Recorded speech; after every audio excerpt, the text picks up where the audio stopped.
So the cultural object that I chose was a cafetera. So I am half Cuban, and this is a staple in every Cuban household. You will see it just right on top of the stove when you walk into a household with Cubans. It did originate in Italy, but it was adopted in Cuba later on. And a cafetera, it just isn't just an espresso maker. It's a staple in every Cuban household. It's more of a social ritual, I would say. And drinking coffee is a rite of passage for most of the youth in Latin America and many European countries as well. And making coffee for someone is very personal. It's an intimate gesture that words are not needed. When I see somebody getting up and making coffee or brewing up coffee in the kitchen using the cafetera, to me it means like, come here, stay a while.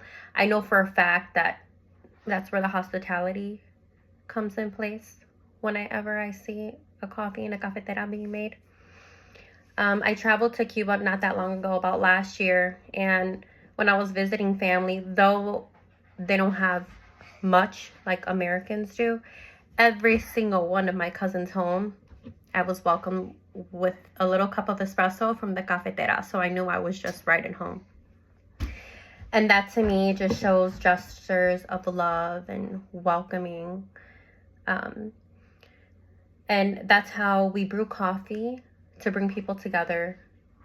And that's how we were introduced hospitality as Cubans growing up. I would see my dad constantly making his cafecito for every single person that came into our home to visit us. And I'm sure that's something that he connects when he... So being that I would see my father wake up every single day and make this, I now do so as an adult. And the way you make it is you'll fill up your water all the way up until this little screw in here. And then you'll add this little piece here. And you'll pack it up with all of your espresso all the way to the top, right? Like that. And then you'll twist it up like this. And then you just put it right on top of your stove and it'll start to bubble up. And you'll be able to see the little bubbles right here on the top of the cafetera, if you want to try it at home. So yeah, that's one thing that always brings me back to my culture and where my father is from and where I have visited as well. Thank you.